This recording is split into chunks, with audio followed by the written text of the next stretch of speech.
Okey, bismillahirrahmanirrahim. Assalamualaikum warahmatullahi wabarakatuh dan salam sejahtera. Apa khabar semua? Hari ini bermulalah sesi perkongsian yang akan kita kongsikan bersama dengan anda semua.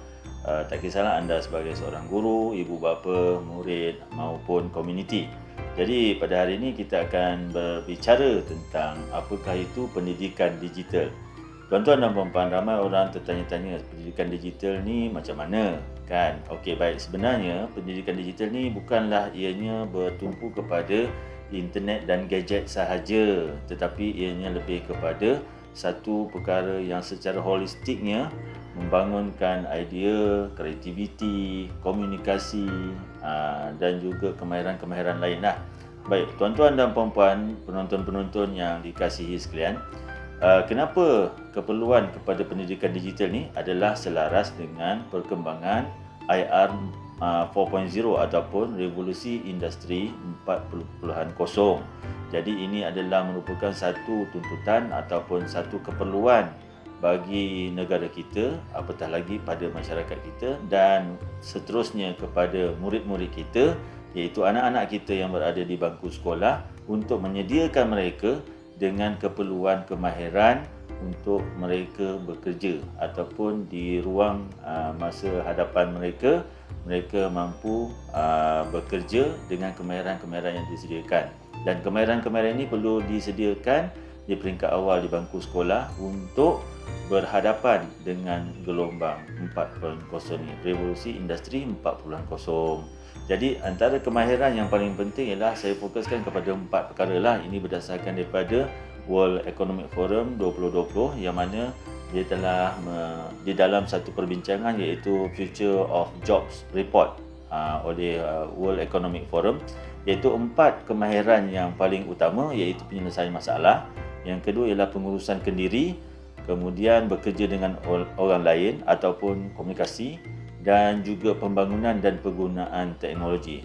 Sebab itu tuan-tuan dan puan-puan, kalau kita melihat kepada perkembangan subjek-subjek ataupun perkembangan isi kandungan yang berada di sekolah kita hari ini, memang kita melihat perkembangan itu sangat nyata dan kemahiran-kemahiran yang disusun di dalam itu document standard kurikulum kita itu menjurus kepada keperluan masa hadapan murid-murid kita sendiri, anak-anak kita.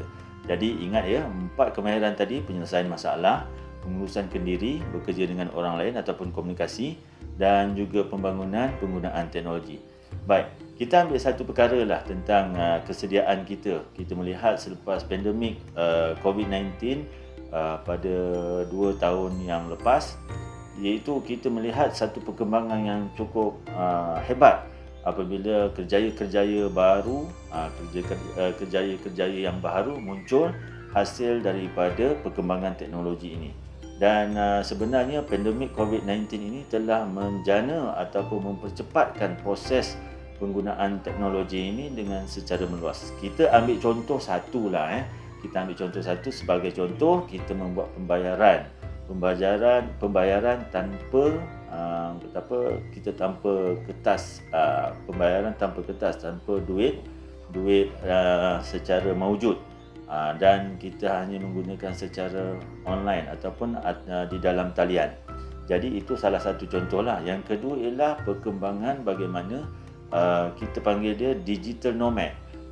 Digital nomad ni bermaksud mereka tidak perlukan pejabat. Mereka tak perlukan satu tempat yang khusus untuk menjana pendapatan ataupun menguruskan perniagaan. Malah membuat kerja-kerja pejabat pun boleh berada di mana-mana asalkan mempunyai fasiliti dan juga internet yang baik.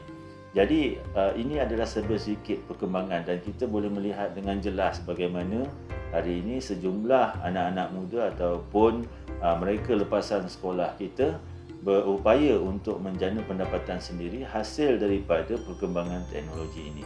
Jadi inilah di antara gambaran awal dan sebenarnya telah dinyatakan di dalam World Economic Forum juga 10 kejayaan yang akan timbul ataupun fokus kemahirannya adalah yang pertamanya berpemikiran analitikal dan inovasi, kemudian pembelajaran efektif dan strategi pembelajaran, kemudian penyelesaian masalah yang kompleks, pemikiran kritis yang membuat analisis, kreativiti, asli dan berinisiatif, kemudian kepimpinan dan pengaruh sosial.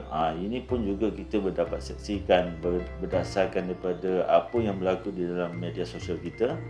Kemudian penggunaan dan pemantauan dan kawalan teknologi, ini melebih kepada cyber security. Kemudian reka bentuk teknologi dan pengaturcaraan, bagaimana membina satu sistem yang menjimatkan tenaga sumber manusia atau tenaga kerja yang menggunakan manusia. Kemudian berdaya tahan, toleransi dan fleksibel. Maksudnya mempunyai nilai dan boleh upayaan menangani perubahan ataupun kita panggil sebagai kekuatan dalaman.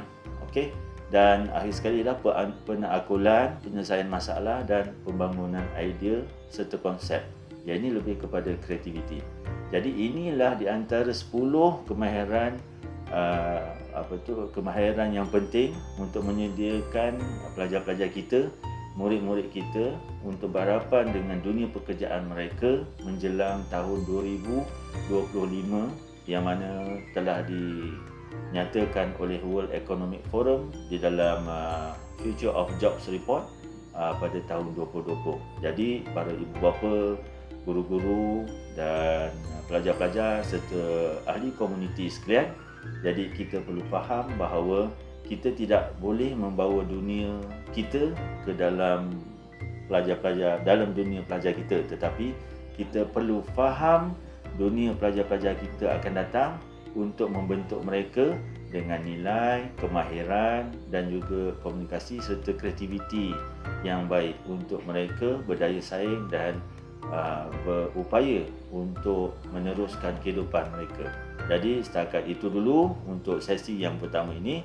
Kita akan kongsikan di sesi-sesi yang lain untuk meneroka dan berbincang serta berkongsi apakah yang kita boleh lakukan dan apakah yang kita boleh